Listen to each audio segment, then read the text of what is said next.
Hey, everyone. We're here with Lynn Lugosi Sparks, the granddaughter of Bela Lugosi. And as always, here with Eric. So, Hi, everybody. Hi, thank you for having me. Yes, of no course. problem. Anytime. Eric, I think I'll go first with the questions and you go. So, All right. That works for me. um, you know, the Ed Wood movie aside, who would you, like, if they had to make a biopic about your grandfather, who do you think could play your grandfather?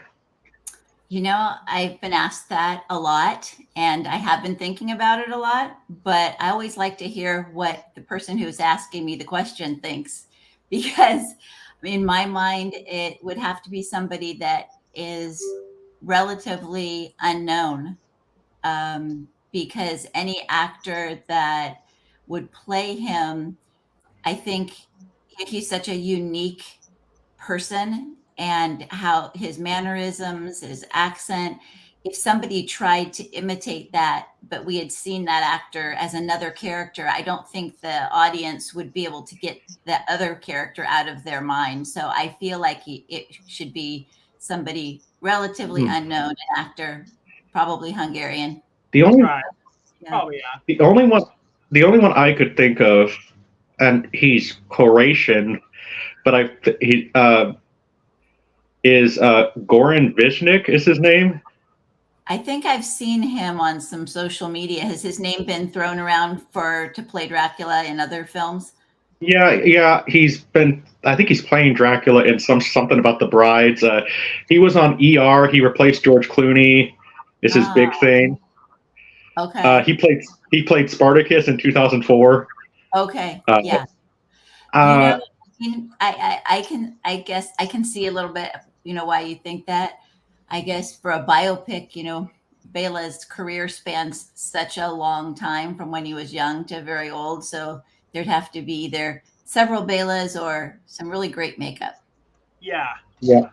Um, and even your father did not take up acting, but he had a great career as a lawyer, especially the Universal Right. Right. versus Thank Bela you for Lugosi. I honestly like to see a biopic about that. So who could play your father? Interesting. Well, I think that depending on what time frame a biopic would cover, because of course the court case that my dad brought against Universal was after his dad had passed. So, but if there were to be any documentary on that particular subject, which you're right, it's very interesting, and it has had such an effect on the protection of name and likenesses for Hmm. deceased celebrities, Yep. and which is really, I don't know if you've noticed, it's been brought up a lot lately in the press because of the use of AI, Yep. deep Yeah. fake, yeah. Hmm. So Well, anyway, but an actor that would play my dad, I don't know. I don't know. That's a good one. I really haven't thought about that. um, well, no, I've brought that up to Eric and a lot of other people that they need to update the rule with um, the AI use and the deepfake stuff because there's stuff that's just going on that like some of these people even here on YouTube are like their Mhm. careers are ruined because of the deepfake stuff sometimes because AI is so good now. Yeah, yeah. Um, It is. It's going to be a very prominent subject, I think, in the courts very soon. If not, I know there's a few cases going on, but yeah, we'll see. I guess that's, when you think about it, it's not just celebrities that have to worry about it. None of us really want somebody to recreate us and use us in a way that we don't feel is appropriate, right? Yep. Yeah. And so, but um, what are some of your grandfather's roles that you maybe, uh, Dracula aside, obviously, like maybe that you feel like are just kind of more unappreciated. That maybe you wish the fans would maybe talk about more. Like just seek out more, I guess. Talked about more. Well, I really leave it up to the fans when we're speaking to them, because it's always interesting to hear fans' perspective on what role other than Dracula that Bela did moved them or they found so interesting. But I know that, his role as Igor in Son of Frankenstein, and then, Mm-hmm. Ghost of Frankenstein, Well, it was such an interesting part for him to mhm. play. I And mean, he had such a vast career, and like I told Eric that your grandfather had the rare ability as an actor that he could overact, and it didn't seem like he was overacting. Yeah. Like I mean, Igor, however you want to say it. I mean, he is overacting in that Right. movie, but it's good because Yeah. the only actor I could think of that maybe had that ability, but then he kind of did overact sometimes, where it's like, okay, you're overacting, was maybe Vincent Price. But Yeah, when I've recently been going back and rewatching everything, all his films again, one for a project that I'm doing, and another so that, you know, watching it as a child on a really bad VHS compared to watching it now after doing, what I've done to extend his legacy, I really appreciate each film and each role a lot more. But yesterday, actually, I just watched a screening of Spooks Run Wild with the East Side Kids. And, when you're talking about overacting, there's some scenes in there that are overacting, but there's also scenes that I say, you go classic Bela, he only he can deliver a certain line with, an inflection like he does. So that was fun to watch. yeah, I think I'm more like the him and Boris Karloff both played the character. I'm more like the Mr. Wong movies where he's playing the detective and everything. It's that's one of those I really like. Yeah. Those are don't make them like they used to films, right? Mm-hmm. Now, this is just kind of a curiosity question. Are there any future Lugosis that want to be actors? Good question. Well, I have 3 brothers. There's 4 of us, and then my mom and dad had 7 grandchildren, and they range in age from like 34 to 1. Actually, the great grandchild of my dad's great grandchild is 1. So there's some potential there. I think there's some creativity definitely that runs through the family. I never got that bug. I used to hide under the table when my family sang me happy birthday. It's not something that I like to do, but there are other members of the family that are talented musically and would like to pursue acting. So we'll see. Okay. Now we know that you never got to meet your grandfather, but like, is there any funny stories that maybe do you remember that your dad telling about him, something that maybe like would be kind of like, oh, that's interesting, or like, right. It's difficult because I didn't meet him. So I have to kind of just absorb all of the stories. And I had a very nice relationship with my grandmother, Lillian, his wife of 20 years. But as a child, I didn't ask her things that I would have loved to know. Now, if she was just my grandmother, she taught me how to wrap presents, and, she loved to cook. So I didn't talk with her about her, Bela, or her life with him. But my dad, has told me stories about his dad.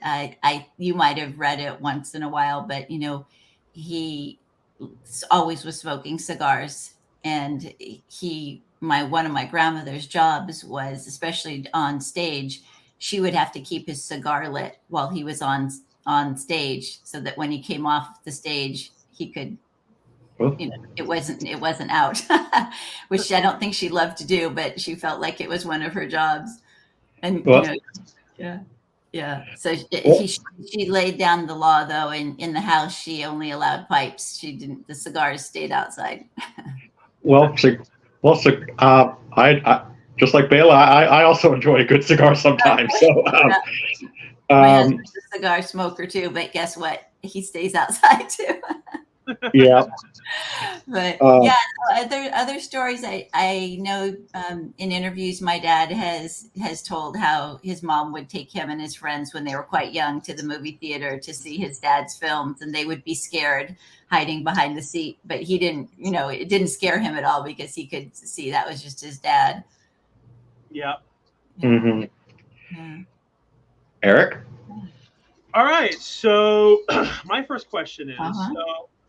so in 2027, the 1931 Dracula uh, and the 1931 Frankenstein are going to become public domain, Hmm. which will be huge. So I was just wondering, what are your thoughts on that? To be quite honest, I hadn't thought about it. I mean, it's obviously been in the back of my head for years, but it's really actually crept up on me. And I don't know at this time, I don't know all the ins and outs of the legalities of what that will mean, because I have no idea what other protections Universal has put into place, you know, for images, for clips, for posters, for names. I don't know. They might have done some trademarks that would be help to protect the work too. So I don't know. I mean, in some ways, being that our family owns the rights to Bela Lugosi's name and likeness, and we've taken it very seriously to protect those rights. I know those will expire for us at some point too, and so I understand that things go into the public domain, and there's good things about that, but it also uh, takes away the ability of for us as individuals to protect my grandfather's name and likeness, and the studio to protect their work. So I can see the pros and cons on both sides, but I Right. understand that it's the law, and it's going to Yep. happen. So we'll just have to see.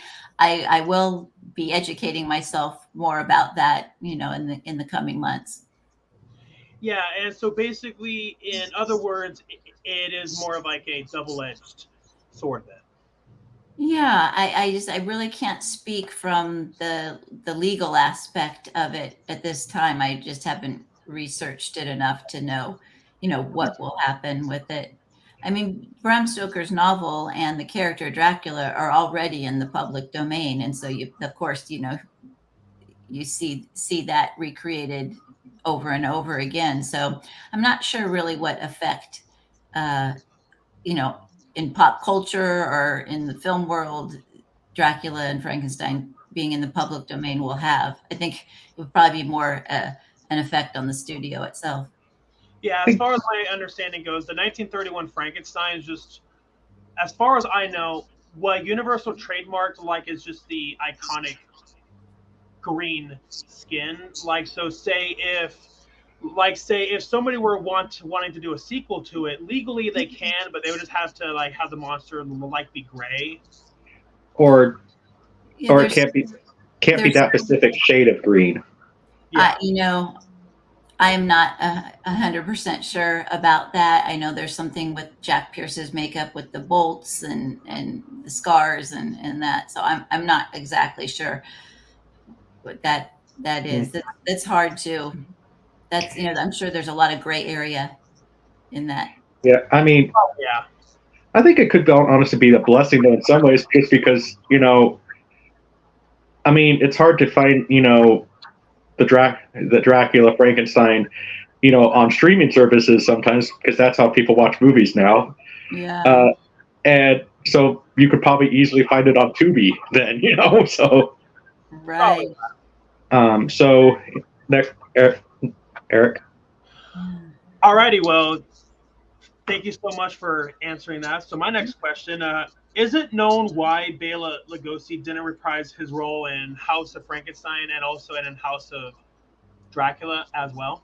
Yeah, I don't know that, and we're in the midst of finishing the family authorized biography on Bela Lugosi, and in reviewing that time frame, he was doing a lot to support the war effort during those years that those films were made, and also doing a lot of Poverty Row studio films. But I think that, you know, the takeaway from my grandmother's interviews about Bela's career and the films, you know, that he was cast in or only offered, I think that he didn't ever really have very good representation.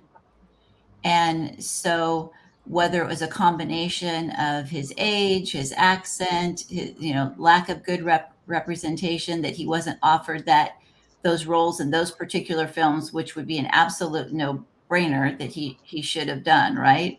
Right. And he could have maybe at that time not not wanted to do the role again, you know? Right. He really wanted to have very varied roles. So I am not a film historian. You know, Right. so a lot of people know more about those types of things than I do. My perspective is focused more from a family perspective of what the man was like. Okay. Alrighty. Yeah. Thank you so much. Sure. So I'm sorry I couldn't be have a better answer. No, no, you're good. I mean, that's totally fine. Totally fine. Yeah. All right. So my next question is, besides his most famous role, like playing Dracula, is it known like what role that he enjoyed playing the most? I just know from my dad mentioning it because his dad told him that he really enjoyed Murder Legendre and White Zombie. Not only the role, but because there were some, you know, production issues, that he was able to direct some of the scenes, and he really enjoyed doing that. So I think for that film, for those reasons, and then of course for Igor and Son of Frankenstein, he was able to bring that aspect of humor that he really wanted to have more roles that were humorous or uh, not so villainous, but that film and the director of that film gave him the opportunity to create a funny character, at least a character that had some humor along with the tragedy of being hung and right, back. Like, Yeah. right, Yeah. And one of the things that really impressed me about like his role in Son of Frankenstein and Ghost of Frankenstein is just the way like how he did his voice. uh-huh. hmm Right. I know. Doesn't it make you wonder, like, what he could have done if offered, you know, different roles? Right. Yeah. Yeah. right. Is Exactly.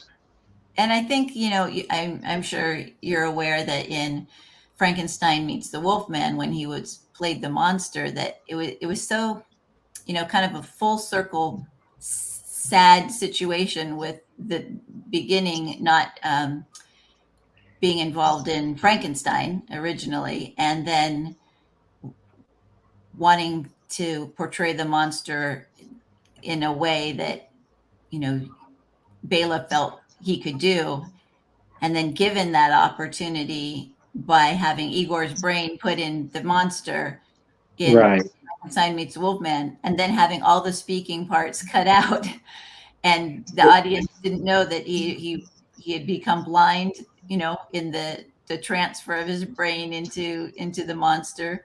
And so that walking around with his hands in front of him, yeah, you know, which has yeah, become cliche now, right? Uh-huh. Uh, right. but for him to finally play the monster and have that happen, and really the movie just cut out any reference to the reason why he wasn't speaking, even though his hmm mouth was moving.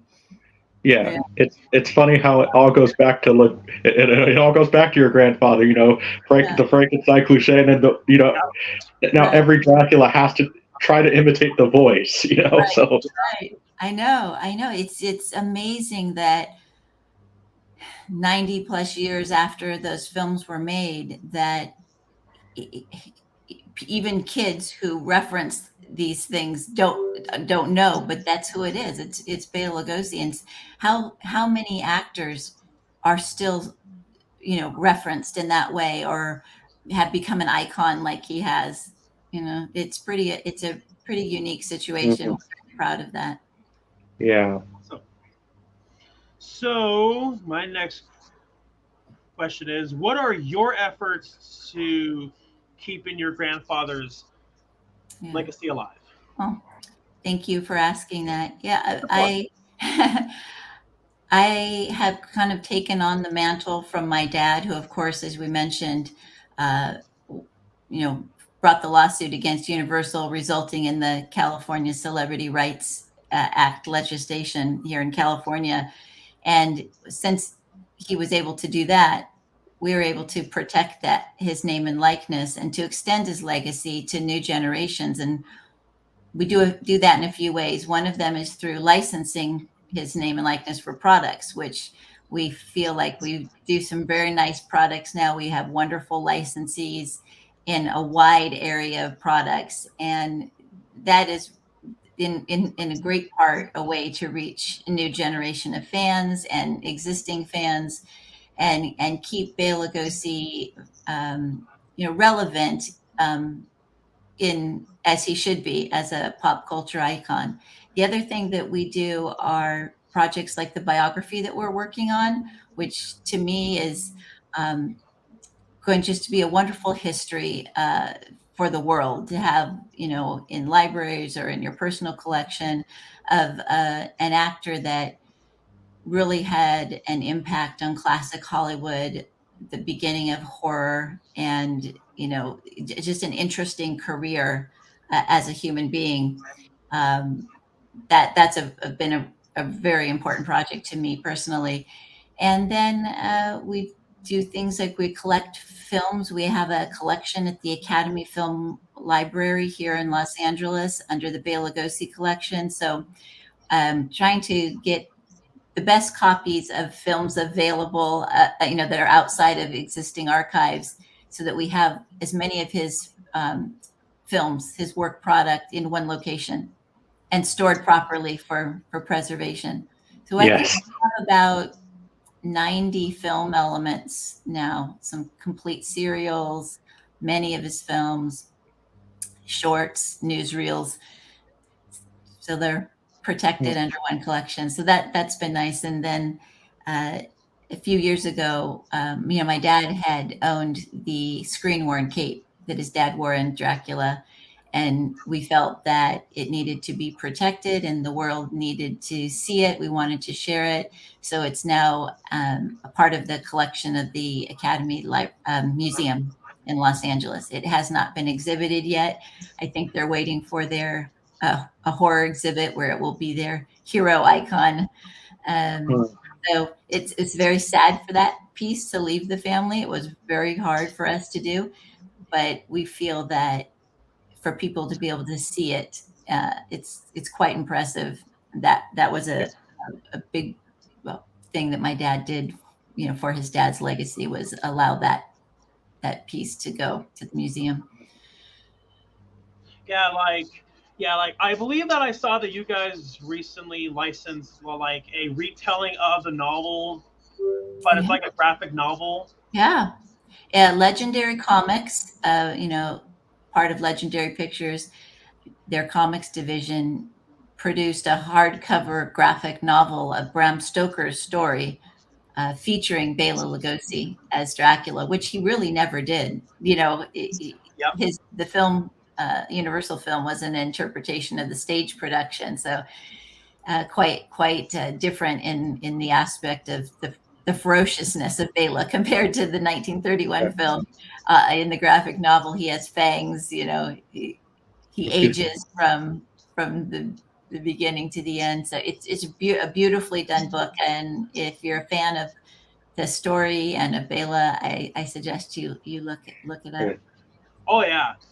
Yeah, we've also, and when we're talking about the Cape, Trick or Treat Studios, before the Cape left us, we made an exact pattern. The seams, everything about the Cape, the size, with the scale is huge. It's almost 10 yards of fabric, Wow. very heavy. When you spread it out on the ground, it's almost a full circle.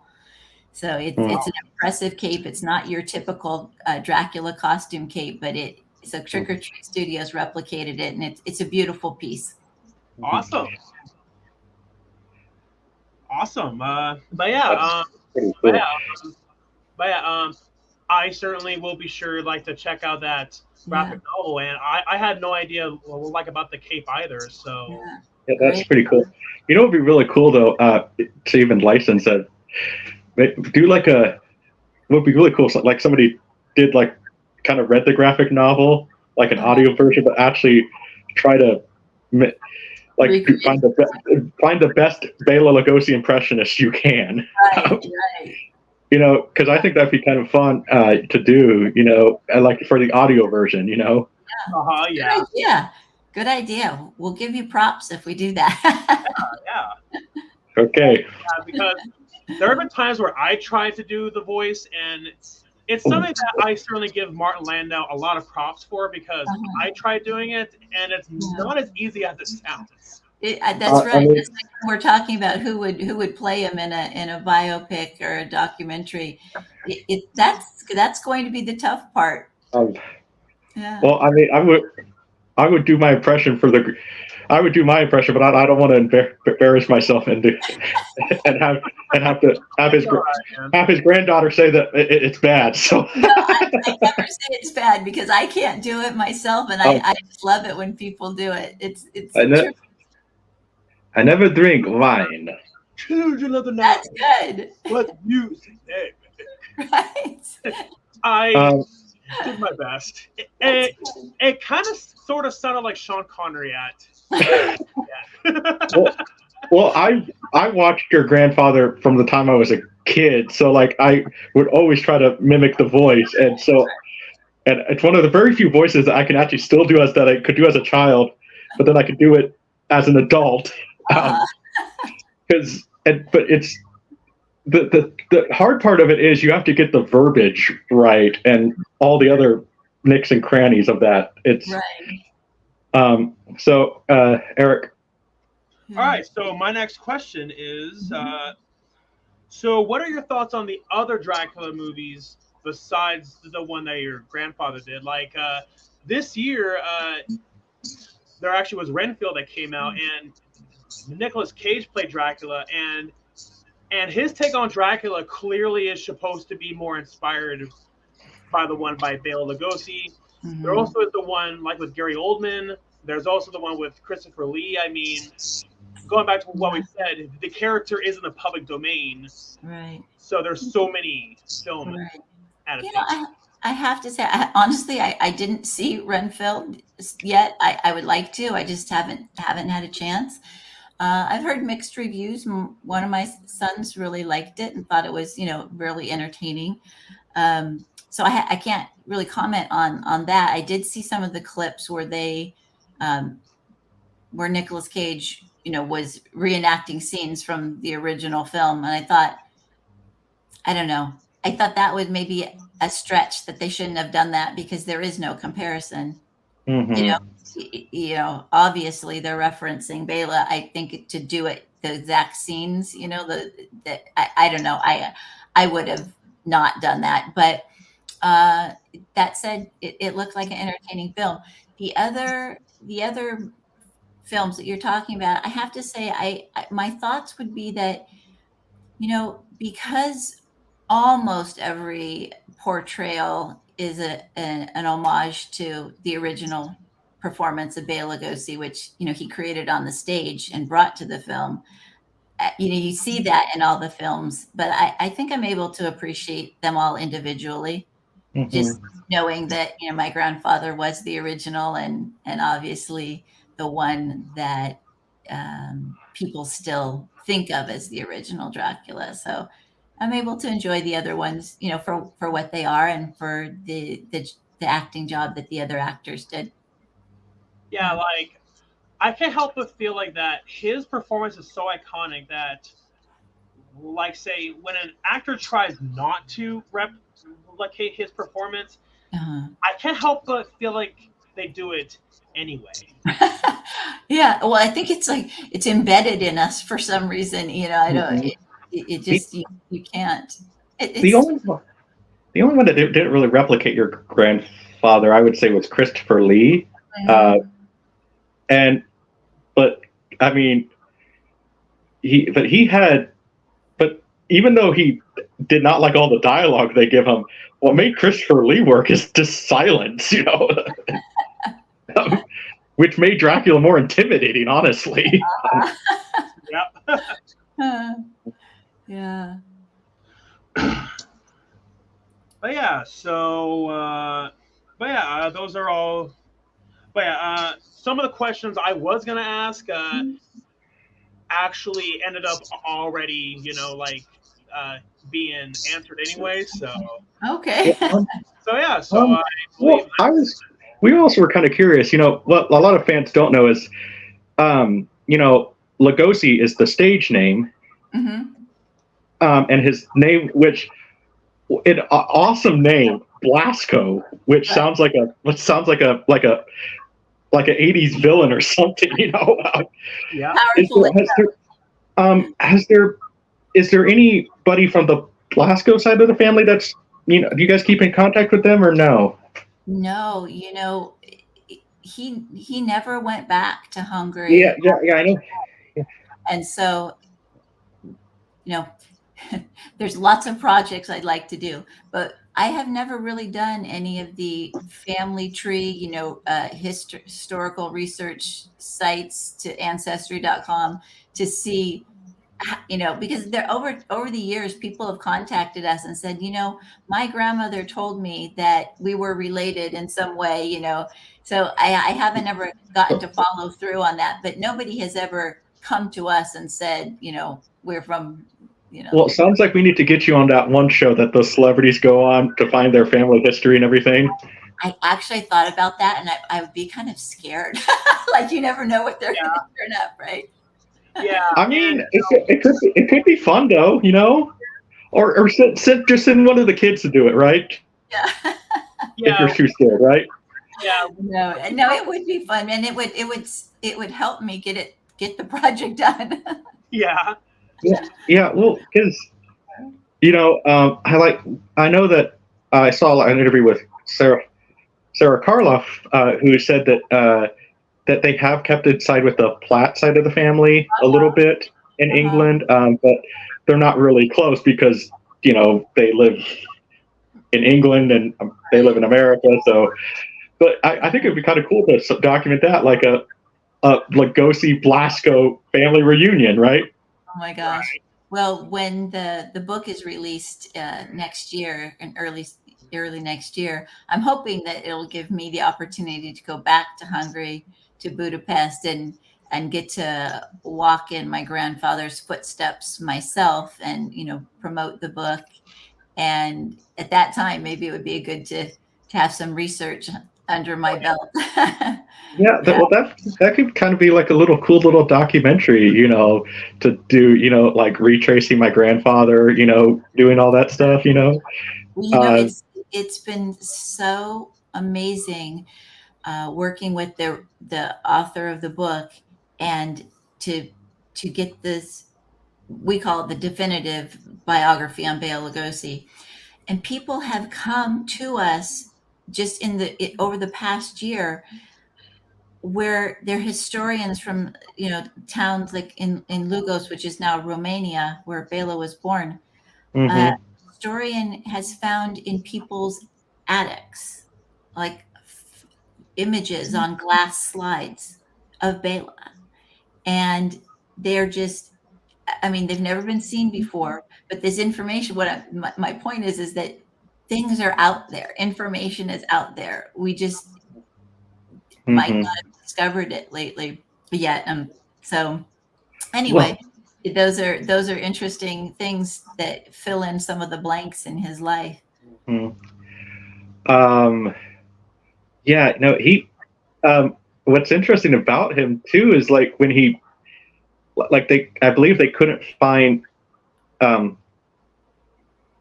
where he was when he was saying where he was born, he actually had a dual citizenship of Hungary and Romania because they couldn't find it on the map when he was having his stage name or something like that. I remember reading that I thought that was really cool. So I don't think so. I think the borders changed after he left.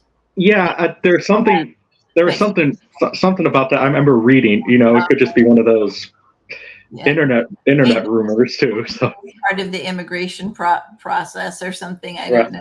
Yeah. Yeah. But yeah. Well, I mean, we went on a little longer than we were supposed to, but Sorry. we're 34 minutes. No, you're good.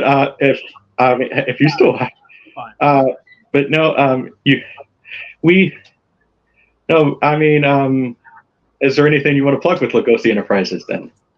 No, just keep an eye out. There'll be a Kickstarter for the biography, and it's will be have a beautiful deluxe edition available, as well as the regular hardcover book. It's going to be an oversized book, almost like a hybrid of a biography and a coffee table book.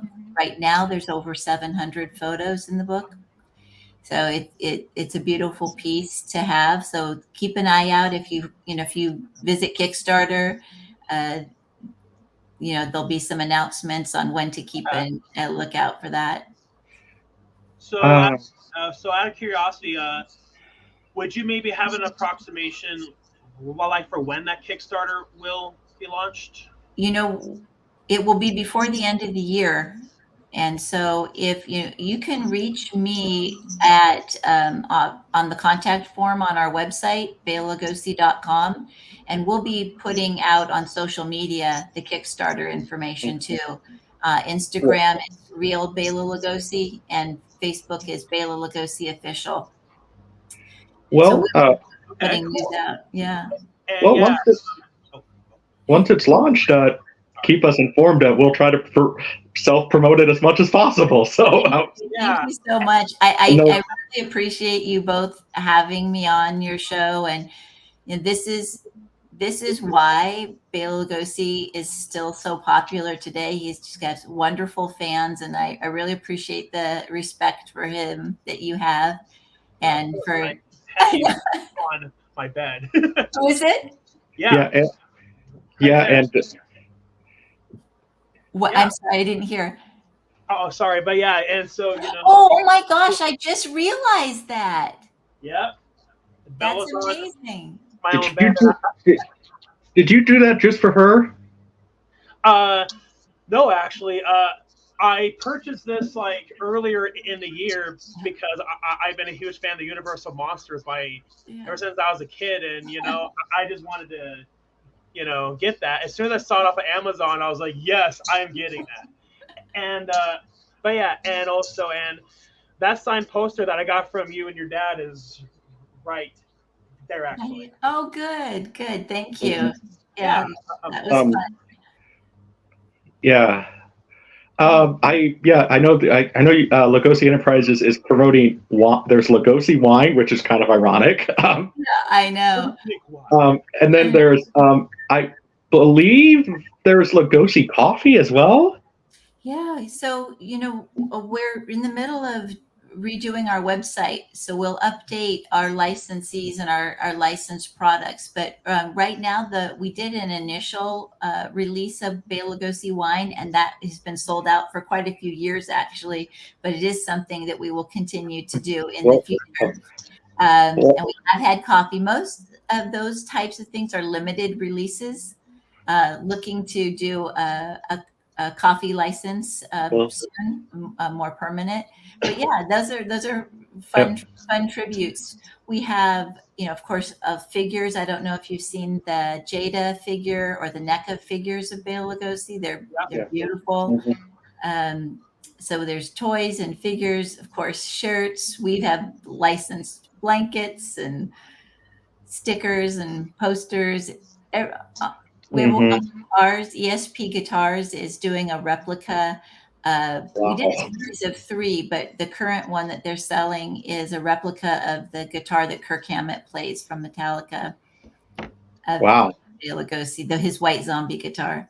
So we have a wide variety of licensed products. And you'll know that it's officially licensed when you see our logo. And Eric, I don't know if you have that logo. We can probably get it.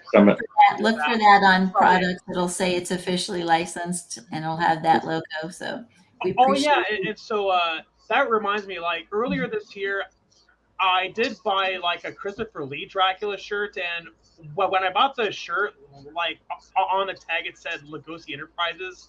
I was surprised about that. I was like, but this is the Christopher Lee Dracula.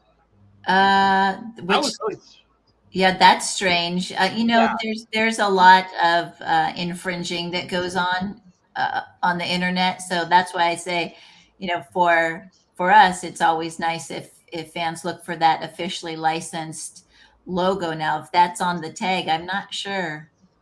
yeah, I was I really probably, surprised about that. huh? Yeah, Interesting. That's I'm probably not sure if somebody it. copied the tag as well. Well, I, it could be something somebody's maybe making a knockoff, but it's one of those weird technical issues where like it's logo, it is your logo, but it's not your logo where it's not copyrighted on infringement or anything like that. But it's still, I'm pretty sure the name is trademark, so it's like I don't know. yeah. Maybe they changed the spelling. Maybe from Uh, Lugosi, it's Lu. Maybe you could send it to me another time. I'm curious now. Yeah, But but as well, far as the our licensing business, we appreciate the fans looking for that officially licensed logo, and we try to do products that appeal to everyone. So there's a lot out there that is officially licensed.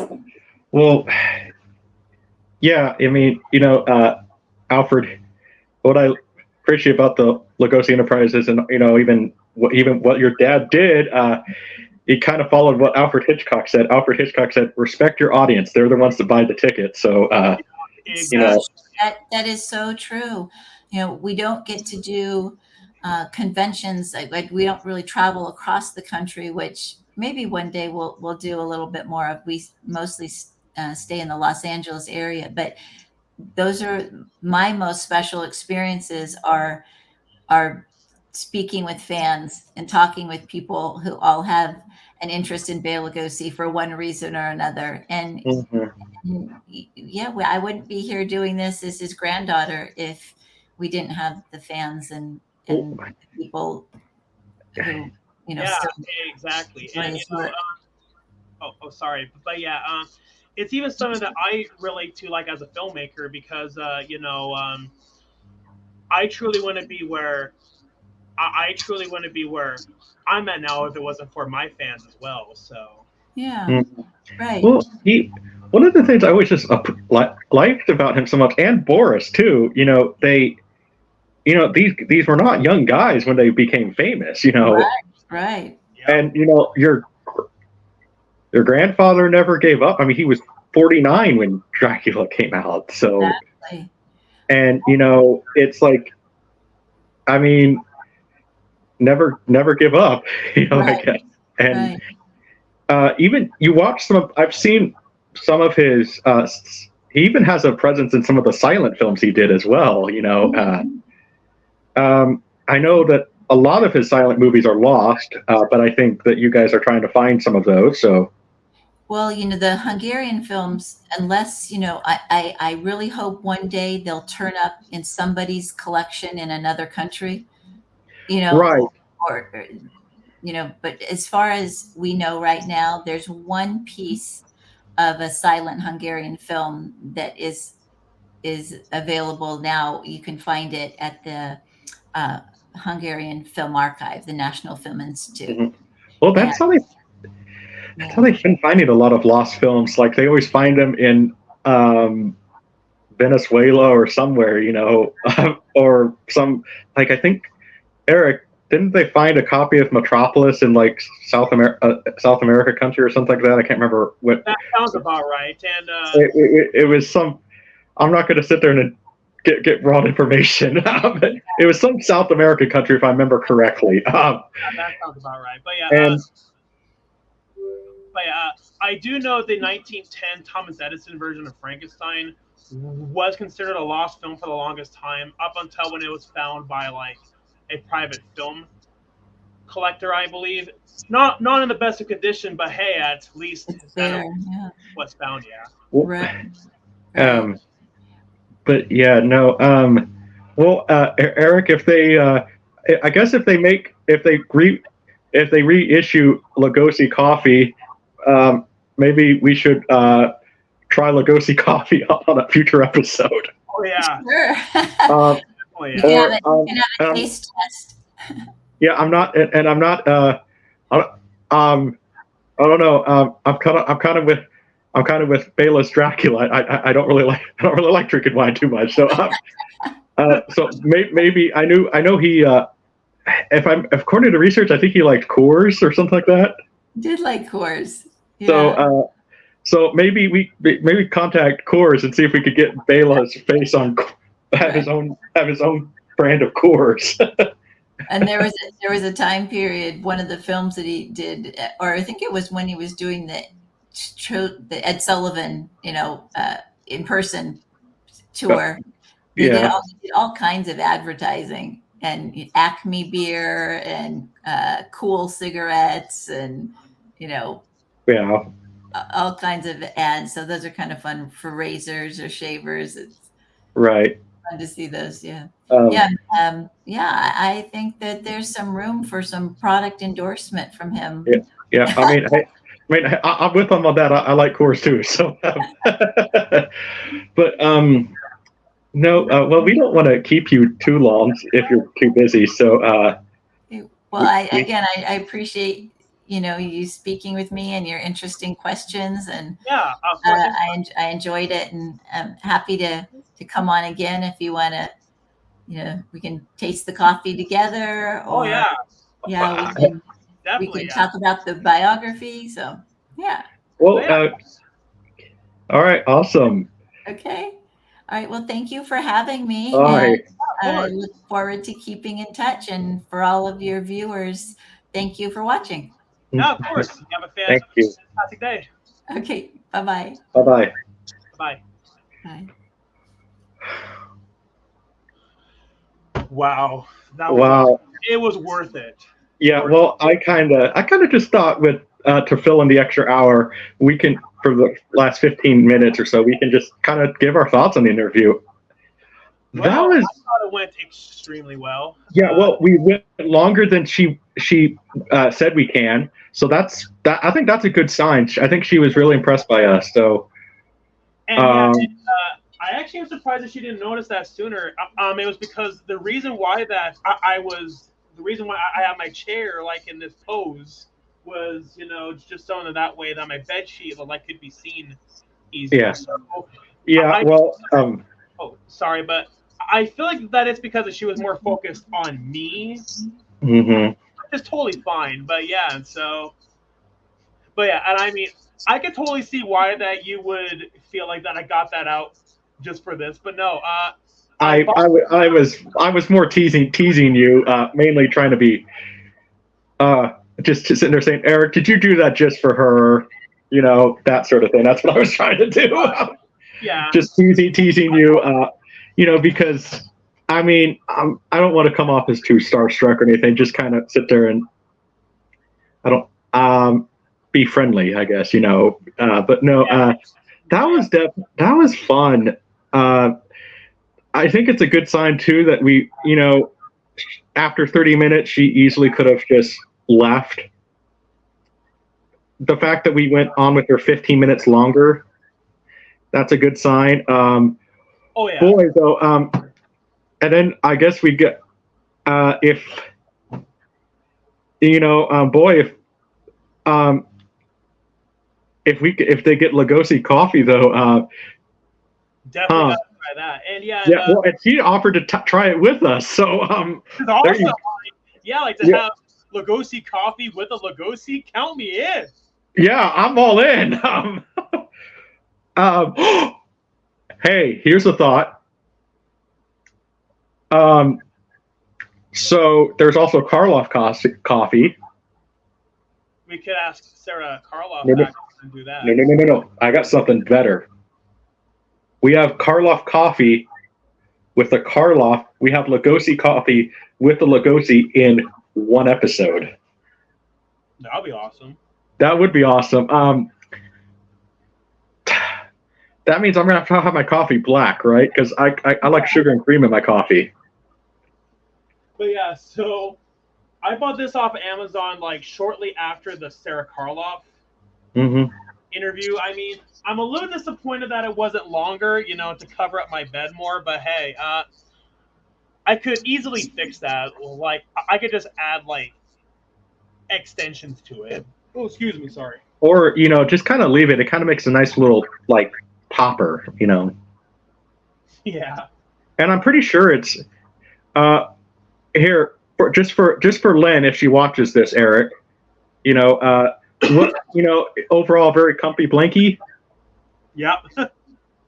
And we see that Simba likes it. So. Oh yeah, definitely. Would you say that's Simba's favorite blankie that you have? One of them, yeah, but I feel like that Simba's like, as long as it's something soft for him to sit on or lay on. I think right. But no, that was definitely fun. And the fact that Lynn she wanted to come on again.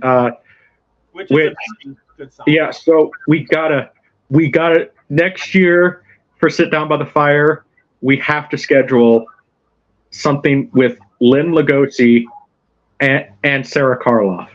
Oh yeah. Or even a grandson or granddaughter of Boris. Like we could ask Sarah if there's any if any of the grandkids are willing to be interviewed, because that could be fun for a future episode to try Lugosi coffee and Karloff coffee with a Lugosi and a Karloff.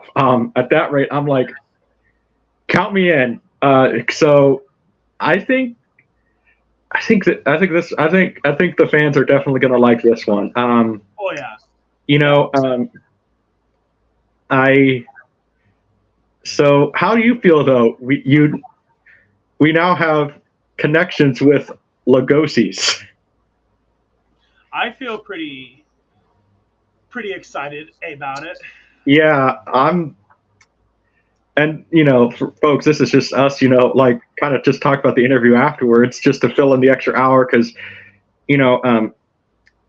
she gave us a certain time frame, and we went past that, which that's always a good sign, because after 30 minutes, if she didn't like it, she could have just said, okay, well, your 30 minutes are up, click.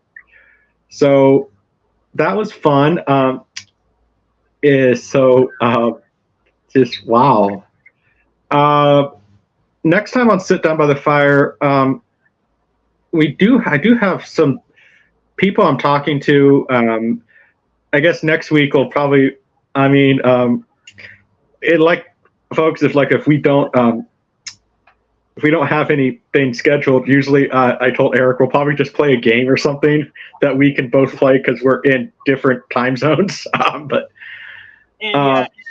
Sometimes for an episode of Sit Down by the Fire, I will want to get like some schoolwork done, since I'm currently in my new semester of college, and you also have to realize I'm also finishing up the third things that piss me off in the movie. So right, and so that's why at least that's why I will probably at least have Eric's one of Eric's many understudies. Basically, like one time I might just be talking with some YouTuber that I can at least talk to, and that's so yeah. No, we're talking about some. I guess we could talk about it. We are talking to a few other people to be interviewed. Eric, I know you've reached out to Victoria Price. I did. She has not gone back to me yet. I mean, I get it. She has her own life to live. But yeah, Victoria would be a very interesting person to talk to, not just because she's the daughter of Vincent Price, but also because I saw that she's a motivational speaker as well. Yeah. Which I feel like is really, really interesting. And yeah, and I watched videos of her talking. She's a very, very well-spoken person. Well, so is her father, so. Yeah, of course, which makes sense. But yeah, it's just, But yeah, I I would, would love to talk. I would be open to having, her, because I've seen some of her stuff too, and you know, preconceived notions about me and my personality. I'll just say, I actually agree with a lot what she's saying. People think that because sometimes I am the way I am, that I wouldn't be for what she's saying sometimes, but I'm actually for a lot of what she's saying. Because she basically just tells about her life story and her experiences, and I agree with what some of the stuff she's saying in her motivational speaker, because and let's see, who else have you reached out to? I know Ron Chaney. Yeah, Ron Chaney. I found that contacting him was a lot easier through like physical mail because I tried email and all that, no luck. So the physical mail, you know, uh, we also have to remember that that was the way how it was done before the advent of cell phones and email and all that. Right. Um, maybe send them a letter. I mean, you know what? I'm gonna tease that we have talked to a Pacific horror director that made one of the big franchises. Well, we're talking about two of them, and do not spoil, Eric. We have talked to a couple of them. We have to schedule one. Hopefully, the one I'm gonna say November, maybe early December, maybe. That's not on the schedule, but that one's going to be fun for fans, and probably, I mean, hey, probably get a lot of views, but there's also going to be, the trolls are going to be out and prowling for that one, because he's Yeah. um With trolls, we're just gonna have to deal with them regardless. I mean, listen, if the trolls get too bad, I'm just gonna start doing what Fabio, the Italian stallion, does: crackhead comment of the day. So, and then delete them. And Because if the trolls are gonna be out and prowling like that, then I'm just gonna, you're coming to my channel, which because I've made profit off of my channel now, I own it now. So if you're gonna come to my channel, guess what? I reserve the right then to make fun of you. yeah, and So yeah, and that's exactly why for my channel, that's why that for my live streams, that's why that I don't leave that link in the live chat for people to join because unfortunately I learned the hard way. yeah, When I did that, it gave the trolls like the a power to abuse that power. Like those trolls would break rules that I clearly made onto my channel, but being immature and they thought that they were being funny, trying to get a rise out of me, and I'm like, bye. I am not going to tolerate that. I'm way too old for that, and so that's why whenever people want to join my live streams now, I'm gonna have to send them the link privately, either through Facebook or email, because or if you or if you happen to have their phone number, you could always text it to them, email, whatever. Just send it privately through Twitter, Instagram, MySpace, whatever else is out there. I don't even. There's so many social media sites now. I don't even know. I don't even know how people keep track anymore. yeah, I don't even think people even use MySpace anymore. I haven't used it since I was 17, so. Which, by the way, you still need to find your old MySpace information. I do, because that would be one heck of an episode. You need to do that. Like, heck, there you go, Eric. There's an episode for Sit Down by the Fire. You and me both reacting to your old MySpace photos. Oh, gosh. There was one that I saw where I was going through my wannabe gangster phase. Yeah. Eric, I cringe. I cringe. I cringe. I cringe. Yeah, but Eric, remember, if we do that episode, I reserve the right to make fun of you. So You would have every right to, because man, when I was younger, I was a complete idiot. yeah, no, so but no, definitely leave your thoughts about this episode of Set Down by the Fire down below. We would have loved to have Lynn on longer, but we didn't really want to keep her because, and so, I mean, hey, this is a plus, Eric. We are the second longest person to interview Lynn Lugosi on YouTube. So we got 45 minutes, and the longest was an hour and 10 minutes. So, hey, I mean, at least that's a plus. We're the longest person. But definitely check out Lynn Lugosi Enterprises and all the stuff there. We'll promote the Kickstarter, and if Lynn watches this, any ideas I gave her for Lugosi Enterprises, hey, you know what? All I'm going to say is I will appreciate the check, but she doesn't have to do that. I'll because. But any thoughts that you have, I guess. But yeah, so it's funny that you mentioned that you would promote the Kickstarter, because I actually was going to say that I totally would be down for making a video about it on my channel. So. Well, I think that once it's launched, I think that should just sort of be a goal. Like, we just promote the Kickstarter on Sit Down by the Fire, promote it on our channels. All capo regimes of Junebug Films. Once it's launched, I would just say, just make a video about it, because, you're not only doing this for Lynn, you're doing it for her family, but an official biography of Lugosi, of Bela Lugosi. I mean, I want to see that, and there's even talks about a documentary too that she was mentioning.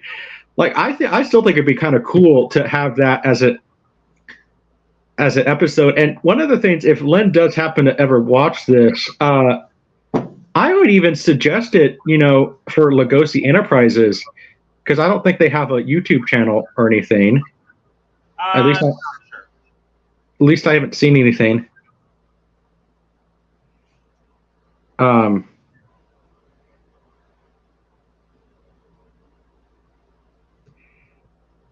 Yeah,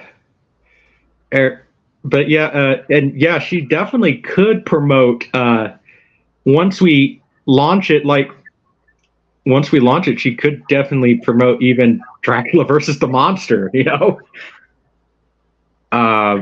Because, and even if we got Sarah to promote that too, once we get that launched, I mean, Eric, how cool would it be if that was, let's just say this, look, we got Lugosi and Karloff Enterprises to team up to distribute it. That would be amazing. Yeah. I think Yeah, and heck, I mean, because it's supposed to be a legacy sequel to, the 1931 Dracula and Frankenstein, Right, and I feel that would kind of make it, I mean, if we can't get Universal, that could kind of make it more official in some ways. Yeah, I mean, it would be awesome if we got Universal, but, Good luck. But, I mean, I'll spoil it for the fans, because, the fans kind of do deserve it. I mean, if not Universal, we've talked about Hammer, which I think I saw that they just made a new movie. A new horror film? Yeah, they did their version of Jekyll and Hyde. I think I saw something about that. Yeah, I think that they did a film called, like, Sister Hyde or something like that. Yeah, I saw something like that. Like, so that could be successful in some ways. So we are talking to Hammer, but keep in mind, Hammer, we can only message them through email, and Eric, you can message them through Facebook, and we do have a phone number for Hammer Horror, but I'm not going to call them because I don't want to pay international fees. Yeah, screw that. Yeah. So, but no, I think that Lynn was very pleased with the interview. So, Oh yeah, I hope so as well. I mean, so, but that was fun. I mean, so we're open to, if any, actually, I'm going to leave this up to the fans too. Anybody who's willing to be interviewed by YouTubers, hey, as cool as it would be, me and Eric both do not have enough subscribers to interview Arnold Schwarzenegger. As cool as that would be, we can't do that. So, if you guys have suggestions for YouTube, filmmakers or actors that are willing to be interviewed by YouTubers, leave them down in the comments. We would, because I mean, Eric, this is how both of us are kind of building up connections, and I mean, I would say this is pretty cool. We have a connection to Lugosi and the Karloffs. You know what? I'm going to say this. This is who I want to try to reach out to next, and I'm going to say this on the channel. I would like to maybe reach out to Kaylee Gable, the granddaughter of Clark Gable. Which Eric, I know you're not quite familiar with Clark Gable's work, but hey, we have that would be cool because then we have a connection to Hollywood royalty, literally, because Clark Gable is known as the King of Hollywood. So yeah, and there was someone else. I'm trying to remember who. Crap, I forgot at the worst possible time. I'm sorry. Way to go. Then watch, as soon as we stop recording, I then finally will remember just my right. I'll be. Yeah.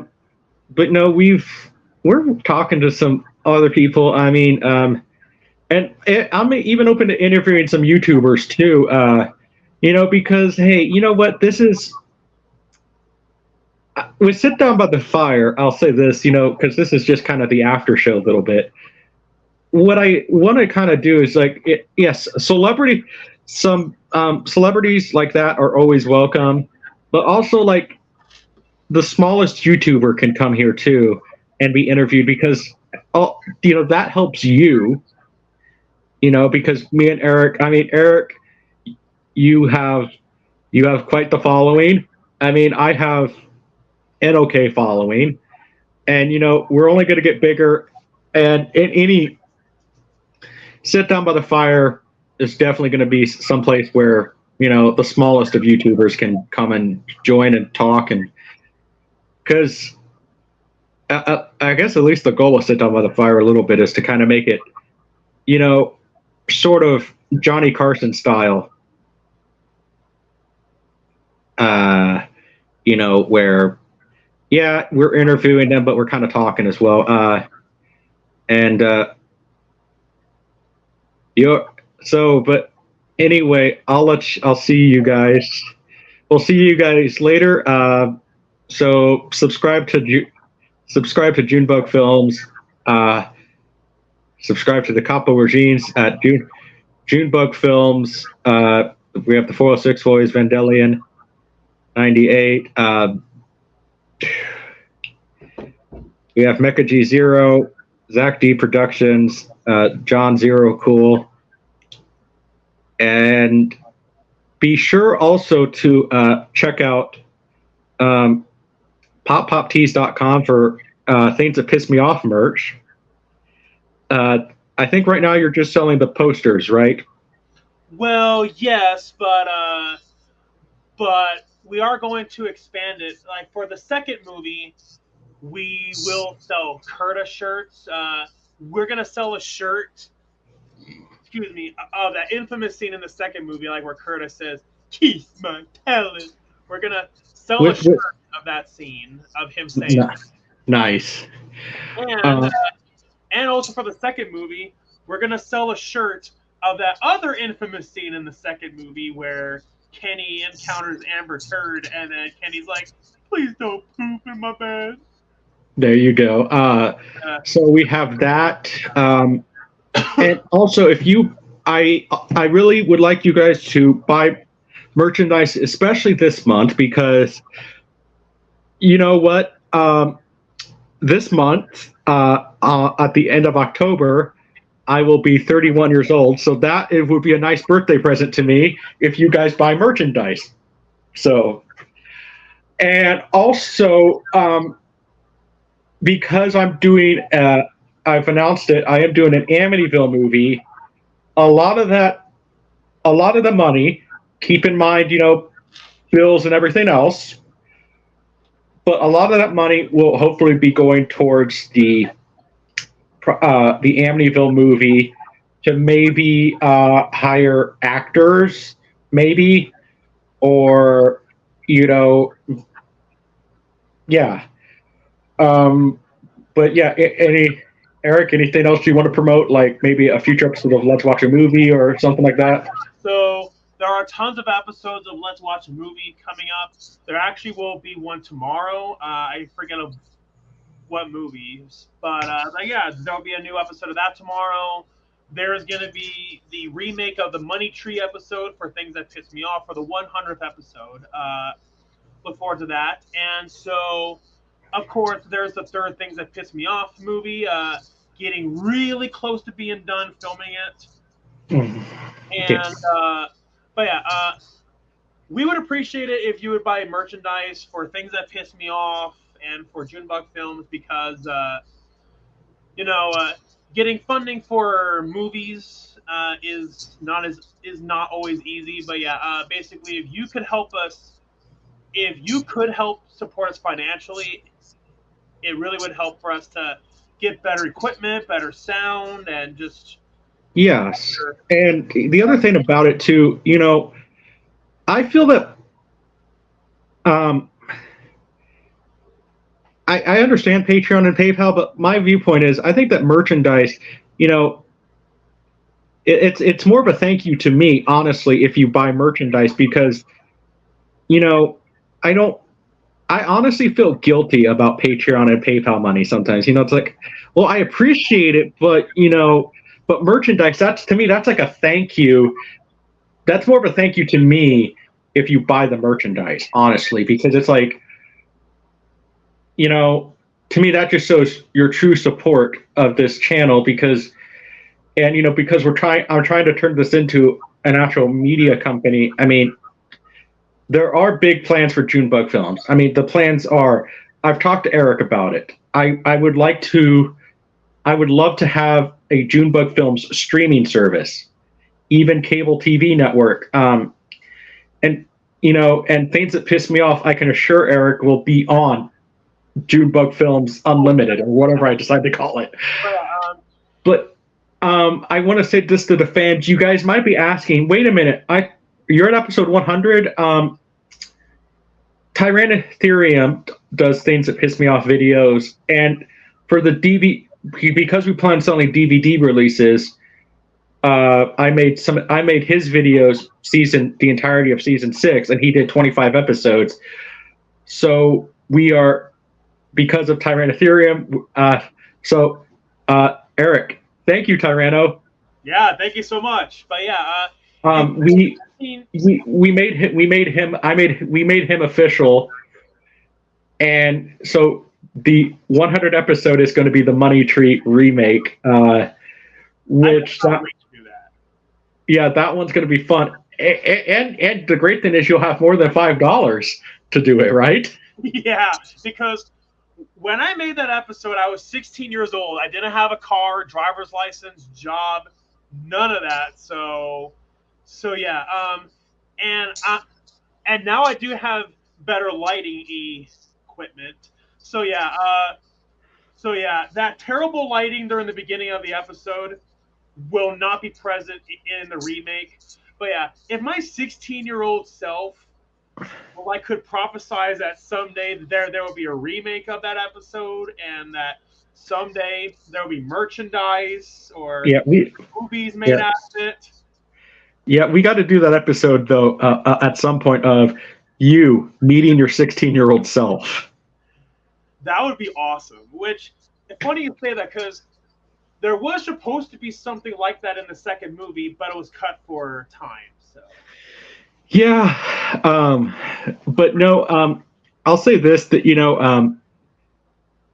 even I'll even plug this sort of for Eric too. One of the things you've been talking about too is things that piss Simba off for future episodes, yeah, which that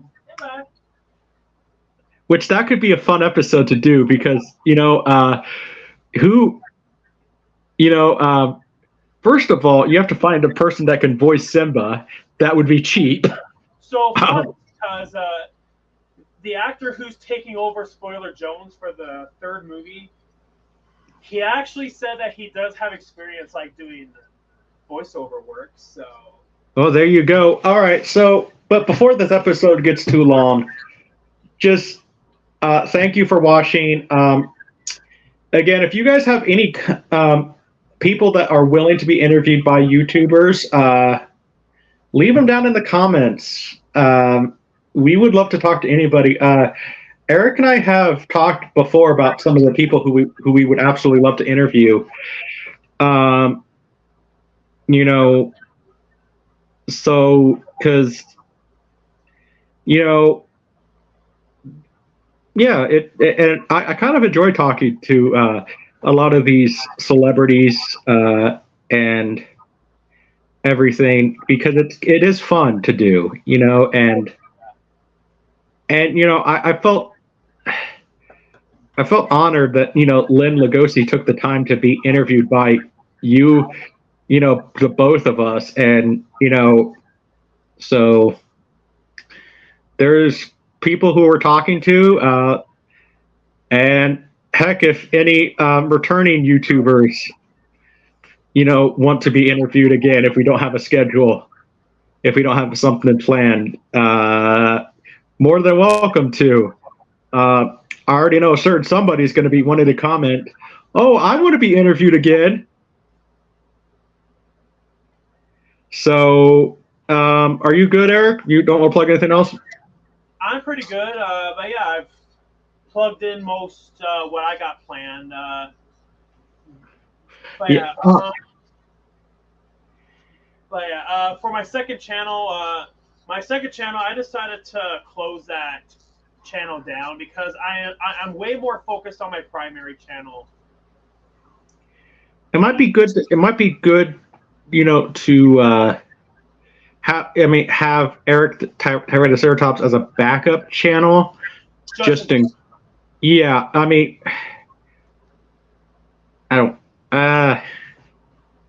not. Just in case, like some idiot troll decides he really doesn't like you and takes down your entire channel, because that has happened before. Yeah, and so yeah, that's pretty much what I plan on doing with Eric the Triceratops. It'll be there just as a backup in case if anything ever happens.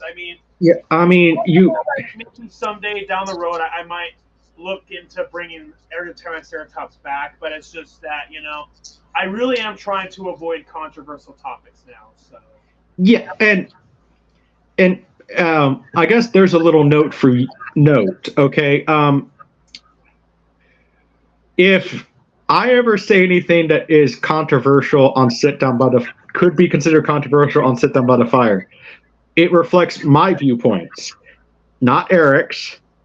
And because sometimes, if we have a casual conversation with somebody, sometimes those topics will probably come up. I will try my best to avoid them, but if it comes out naturally, we might just talk about it and then say, okay, well, let's move on from this conversation. But yeah, pretty much in a nutshell, they represent your views and your views alone.